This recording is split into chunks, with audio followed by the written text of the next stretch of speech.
Hello everyone, कैसे हैं आप लोग सभी के सभी। एक बार फिर से आप सभी का स्वागत है आपके अपने यूट्यूब चैनल विजन बैंकिंग पे। कल मैंने आपके साथ शेयर करी थी कि इंग्लिश में कैसे 28 स्कोर मैंने किया था क्लैरिकल एग्जाम में।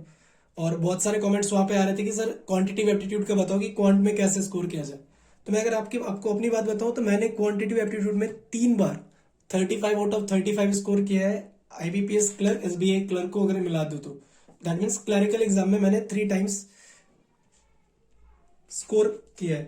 तो आपको मैं कंप्लीट स्ट्रेटेजी बताने वाला हूँ और इस सेशन के एंड तक मैं आपको अपनी पहली मॉक टेस्ट की रिजल्ट भी शायद से शेयर कर दूं, जिसमें I have scored only 13 out of 100, जिसमें से 3 या 4 नंबर मेरे क्वांटिटिव एप्टीट्यूड में आए थे। तो फिर मैंने वहां से कैसे अपनी स्ट्रेटेजी चेंज करी, मैंने क्या क्या चीजें अलग करने की कोशिश करी, क्या मैंने इंप्रूवमेंट लाने के लिए मैंने क्या क्या कोशिश करी, मैं सारी की सारी चीजें आपके साथ यहाँ पे डिस्कस करूंगा। तो सेशन से जरूर बने रहे। तो अगर सबसे पहले क्लरिकल एग्जाम में क्वांटिटिव एप्टीट्यूड का पूरा वेटेज देख लिया जाए तो क्वांटिटिव एप्टीट्यूड में वेटेज क्या होता है। एक तो होता है आपका क्वाड्रेटिक इक्वेशन, एक आता है आपको सबसे पहले पोर्शन आता है क्या सिंप्लीफिकेशन का, और सिंप्लीफिकेशन से आपके 10 नंबर या फिर 15 नंबर के क्वेश्चन यहां से देखने को मिलते हैं। किसी किसी एग्जाम में 10 या किसी किसी एग्जाम में 15 नंबर। नंबर सीरीज के क्वेश्चन आपको 5 देखने को मिलेगा, चाहे वो मिसिंग हो या रॉन्ग हो, डिफरेंट डिफरेंट। क्वाड्रेटिक भी 5 देखने को मिल जाता है। और डीआई डिपेंड करता है, डीआई 5 क्वेश्चन या फिर 10 क्वेश्चन यहां से। अगर आपके सिंप्लीफिकेशन में 10 नंबर आए तो डीआई 10 नंबर का आएगा। अगर सिंप्लीफिकेशन 15 नंबर का आए तो डीआई आपके 5 नंबर के आएंगे। और बाकी का बाकी पोर्शन अर्थमेटिक का आता है। अर्थमेटिक वाले पोर्शन पे बाद में चलेंगे, पहले इन स्पीड बूस्टर सेशन को देख लेते हैं कि इसमें कैसे अप्रोच लगाया जा सकता है। देखो, जब मैंने पहली बार एग्जाम लगाया था ना, तो सबसे पहले मैंने गलती क्या कर दी, मैं जो क्वेश्चन मुझे मिला दिखा पहला मैं वही बनाने बैठ गया। और तब तक मुझे डीआई का कुछ भी अप्रोच नहीं पता था। और गलती से जो डीआई मुझे मिला था वो आपका प्रॉफिट एंड लॉस पे बेस्ड डीआई था। और मुझे पता था कि ये मैं एक्स वाई जेड करके बना सकता हूँ। अगर मैं एक्स वाई जेड के थ्रू बनाने की कोशिश करूँ तो इस क्वेश्चन को बना सकता हूँ, और मैं उसी में फंस गया। तो सबसे जब मैंने और भी स्टूडेंट्स से उनके स्कोर पूछे ना, जो भी मेरे लैब में बैठे थे, तो मैंने सबसे पूछा कि आपका स्कोर स्कोर तो कोई बता रहा था कि मेरे 56 है, कोई बता रहा था 62 है। तो मेरे को एक सेकंड के लिए थोड़ी सी डिमोटिवेशन आई कि 61 13 कैसे कवर किया जा सकता है। तो सबसे पहले मैंने जाके घर पे एक बुक खरीदी। मैंने अपने टीचर से पूछी कि कौन सी बुक परचेज करूं, और उन्होंने मुझे बताया कि आर एस अग्रवाल सारे बच्चे बनाते हैं, लेकिन आप क्विकर मैथ्स बनाओ, क्योंकि Quicker Maths banking oriented book है। तो मैं बुक लेके गया और पूरी की पूरी बुक बना डाली मैंने। 1 महीने के अंदर मैं पूरा का पूरा बुक बना डाला। और फिर जिससे कि मेरी अर्थमेटिक वाली पोर्शन वीक हुई। और इन स्पीड बूस्टर कोर्सेज के लिए मैंने क्या किया, सिंप्लीफिकेशन के लिए मैं क्या करता था, मैं डेली अपना 20 से 25 मिनट एक रफ नोटबुक लेके बैठता था और रैंडम मल्टीप्लाई करता था। रैंडम मल्टीप्लाई करने का मतलब होता है कि मैं ऐसे ही बैठ जाता था, 35 को 62 से मल्टीप्लाई करना है, मुझे 92 को 47 से मल्टीप्लाई करना है, मुझे 36 को 84 से मल्टीप्लाई करना था। मैं इस तरीके से रैंडम मल्टीप्लाई करता था। और मल्टीप्लाई करने का पैटर्न में ये नहीं होता था कि पहले 2 को 5 से किया, फिर 3 से किया, फिर 6 को 5 से किया और 6 को 3 से करके ऐड करना। इस तरीके से मल्टीप्लाई नहीं करना था। मैं कोशिश क्या करता था कि अब इसका नियर अबाउट टेंस वाली वैल्यू देखो, मैं 35 को 60 से मल्टीप्लाई कर लेता था। 210 मतलब 2100, और 35 का 2 गुना 70। तो मैं कुछ इस तरीके से मल्टीप्लाई करता था इसका। भले ही मुझे स्टार्टिंग में टाइम लगा, लेकिन धीरे धीरे जब मेरी आदत हो गई ना, तो मैं घर बैठे जब मैं ऐसे ही नॉर्मल भी बैठा हूं ना, तो मेरे दिमाग में ऐसे कुछ चलता था, अच्छा 97 को 36 से मल्टीप्लाई करके बताओ कितना होता है। तो मुझे लगता था कि 36 का 100 गुना 3600 होता है, उसमें से मुझे 108 माइनस करना है, तो मेरा वैल्यू कितना जाएगा, 3492। तो ये इस तरीके से आपको भी अप्रोच करना है।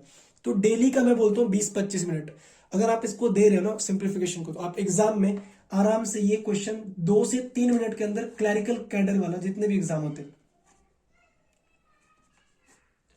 क्लर्क लेवल के जितने भी एग्जाम होते हैं, आप आराम से 3 मिनट में 10 क्वेश्चन उड़ा सकते हो। नंबर सीरीज के लिए मैं आपको बोलूंगा डेली 20 से 25 क्वेश्चन रिवाइज करो। ऑल्टरनेट डेज पे एक दिन मिसिंग नंबर सीरीज, स्टार्टिंग में 5 से 10 दिन आप अपना मिसिंग नंबर सीरीज को दो, ताकि जितने भी मिसिंग नंबर सीरीज के अप्रोचेस है वो सारे के सारे आप समझ पाओ। और फिर आप ऑल्टरनेट डेज पे मिसिंग नंबर सीरीज और रॉन्ग नंबर सीरीज को प्रैक्टिस करो, क्योंकि अप्रोच दोनों के सेम होता है। फर्क इतना आता है कि उसमें से रॉन्ग टर्म ढूंढना है, इसमें एक टर्म बिठाना है। तो इसीलिए पहले अप्रोच सीख जाओगे, तो फिर मिसिंग और रॉन्ग ऑल्टरनेट डेज पे करने की कोशिश करो। क्वाड्रेटिक इक्वेशन ज्यादा डिफिकल्ट टॉपिक नहीं है। आप अगर 500 क्वेश्चन भी लगा लोगे, घर बैठ के 500 क्वेश्चन लगा लोगे तो ये क्वाड्रेटिक इक्वेशन 5 क्वेश्चन एग्जाम में बनाने में आपको लगेंगे 60 सेकंड। मतलब 1 मिनट के अंदर 5 क्वेश्चन आप बना सकते हो। और लेवल ये, मैं अभी एसबीआई आईबीपीएस पीओ की बात करूं तो आईबीपीएस पीओ में भी बच्चे, मेरा फर्स्ट शिफ्ट में एग्जाम था, बच्चे वहां पे 1 मिनट के अंदर 5 क्वेश्चन क्वाड्रेटिक के बना के आ रहे थे। ऐसा नहीं कि पीओ लेवल का डिफिकल्ट आता है, क्लर्क का आसान आता है, क्वाड्रेटिक ही आसान, क्वाड्रेटिक टॉपिक ही आसान है। तो आप यहाँ से 5 क्वेश्चन बना सकते हो। इसमें 4 पैटर्न तो आपको देखना ही नहीं है। एक तो आपको इसमें 4 वैल्यूज में डालो। एक होता है 5 सेकंड का क्वेश्चन, एक आता है 10 सेकंड का क्वेश्चन, एक आता है 15 सेकंड का क्वेश्चन, और एक आता है 20 सेकंड का क्वेश्चन। इसमें कैटेगराइज कर लो, मैंने ऐसा कर लिया ना। अब 5 सेकंड में क्या, जो चीजें आप देखते हो ना कि साइन मेथड से क्वेश्चन बन जाता है, तो साइन मेथड वाला क्वेश्चन 5 सेकंड में कर दो। 10 सेकंड में ऐसा क्वेश्चन रखो जिसमें डिवाइड नहीं करना है, एक भी फैक्टर से डिवाइड नहीं करना, सिर्फ फैक्टर निकालना है और कंपेयर करना था। जिसमें 15 सेकंड में एक बार डिवाइड करना हो, और 20 सेकंड में जिसमें 2 बार डिवाइड करना हो। तो आप अगर नॉर्मली चेक करो, आपके अगर 2 क्वेश्चन एग्जाम में यहां से भी आ गए तो 40 सेकंड, एक क्वेश्चन यहां से भी आ गया 15 सेकंड, और एक एक क्वेश्चन अगर यहां से भी आ गया तो भी आप आराम से 60-65 सेकंड में 5 क्वेश्चन उड़ा के जाओगे। ठीक है, अब बात करते हैं डीआई की। डीआई में प्रैक्टिस करने की कुछ जरूरत नहीं है। अब अगर आपकी सिंप्लीफिकेशन अच्छी खासी है तो आप क्लर्क लेवल का डीआई आराम से 3 मिनट के अंदर एक डीआई बना लोगे, अगर आपकी सिंप्लीफिकेशन अच्छी है।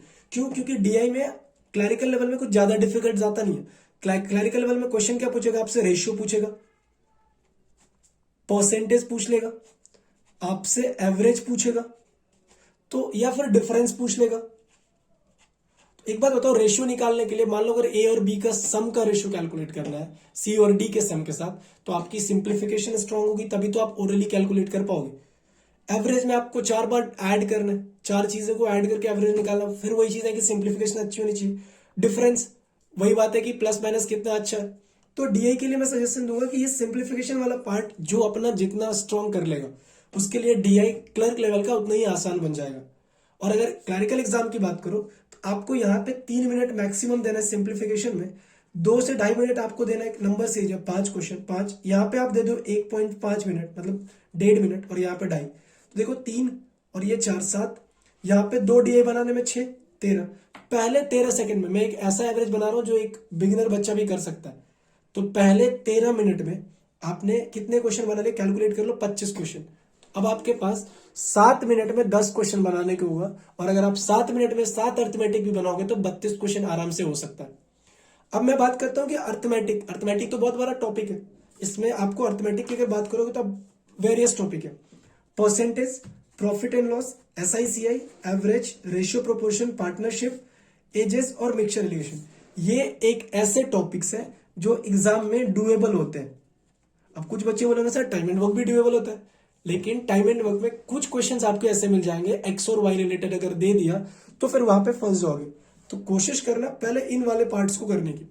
अब देखो, percentage, profit and loss, average, ratio proportion, ये 4 टॉपिक ना, इसी 4 टॉपिक पे आपके डीआई भी बनेंगे एग्जाम में, इससे 4 के अलावा कुछ भी नहीं बनेगा। ठीक है, या यही 4 टॉपिक से आपका डीआई भी बनेगा क्लरिकल एग्जाम में। तो ये 4 टॉपिक तो आपके बहुत ही तगड़े होने चाहिए। हर टॉपिक से कुछ मत करो, 50 क्वेश्चन लगा लो मैक्सिमम। आप अगर कोई भी टॉपिक से कॉन्सेप्ट सीखने के बाद, मैं ये बार बार रिपीट करता हूं, अभी मैं क्लरिकल सिर्फ प्रीलिम्स की बात कर रहा हूं, जिनका एग्जाम 18-19 को है, सिर्फ उनके लिए। मेंस वाले बच्चे थोड़ा सा वेट करना, मेंस के लिए भी सेशन बना के लेके आऊंगा। तो अभी परसेंटेज को आपको 50 क्वेश्चन, प्रॉफिट एंड लॉस, एसआईसीआई, इससे question, various question multiple practice करो। अब आपने पूछोगे सर आपने 13 नंबर बताए थे जिसमें से 3 नंबर आपके थे, तो बाकी आपने कैसे कवर किया, मैं 35 कैसे आ गया? मैंने क्विकर मैथ्स बुक की पूरी बुक 1 महीने में कंप्लीट करी थी विद एग्जाम्पल। और अगर आप क्विकर मैथ्स परचेस करके कोई बच्चा बना रहा है या पहले से प्रैक्टिस कर रहे हो, तो आपको ये चीज जरूर पता चल गई होगी कि क्विकर मैथ्स में अगर 70 एग्जाम्पल गिवन है, पहले आपको 60-70 एग्जाम्पल देगा, फिर जाके 30-35 क्वेश्चन देंगे बस। मतलब 60-70 क्वेश्चन आपके पास ऐसा रहेंगे जिसका सॉल्यूशन पूरा डिटेल में आपके सामने रखा हुआ है। आप उसको पहले बारीकी से समझो एक एक चीज, फिर वहां पे आपको 30 क्वेश्चन देगा बनाने को। तो मैंने यही चीज करी थी, हर टॉपिक को बना दिया था मैंने, एक भी टॉपिक ऐसा नहीं था जो छोड़ दिया था मैंने। ट्रिगोनोमेट्री वगैरह सारे के सारे आती नहीं है, तो वो सब पढ़ने की जरूरत नहीं है आपको इन्हीं टॉपिक पे। तो एग्जाम में भी आप इन टॉपिक्स को प्रायोरिटी देना। अब आपके पास आता है क्या, time and work, speed, time, distance. अब देखो टाइम एंड वर्क में भी क्या आता है आपके साथ, पाइप एंड सिस्टम आ जाएगा। टाइम एंड वर्क के क्वेश्चन थोड़े से आसान आएंगे, पाइप एंड सिस्टम के थोड़े से कॉम्प्लिकेटेड फंसा सकते हैं। स्पीड, टाइम, डिस्टेंस में बोट भी आएगा और ट्रेन भी आएगा। तो मैं बच्चों को क्या रिकमेंड करता हूँ कि आप इन दोनों क्वेश्चन को छोड़ना मत, क्योंकि इनका कॉन्सेप्ट बहुत ही सिंपल है। बोट एंड स्ट्रीम में अप स्ट्रीम डाउन स्ट्रीम की वैल्यू आनी चाहिए, पता है वो वाला कॉन्सेप्ट, ठीक है। ट्रेन में रिलेटिव स्पीड अगर पता है तो बाकी कुछ भी समझने की जरूरत नहीं है। परमुटेशन प्रोबेबिलिटी से एक क्वेश्चन बनता है, बहुत ही सिंपल लेवल का क्वेश्चन रहता है, लेकिन आपकी प्रोबेबिलिटी अच्छी होनी चाहिए। फिर वही बात है कि बेसिक प्रोबेबिलिटी का आना चाहिए। और क्लर्क लेवल का जो पेपर होता है ना, आप किसी भी अर्थमेटिक की टॉपिक की बात कर लो, अगर आपको बेसिक आता है तो आप आराम से क्वेश्चन को उड़ा दो जाओगे। और आपको मैंने तरीका भी बताया कि अगले 7 मिनट में आप 7 क्वेश्चन भी करोगे तो कहीं ना कहीं 32 क्वेश्चन तो आप एग्जाम में करके आओगे ना। 25 क्वेश्चन उधर से, 7 क्वेश्चन यहां से, तो 32 क्वेश्चन अगर आप वहां से कभी कर गए तो एक अच्छी स्कोर है। तो टॉपिक वाइज स्ट्रॉन्ग करो। मैं कल से कोशिश करूंगा आप लोगों को एक एक टॉपिक डेली करवाने का।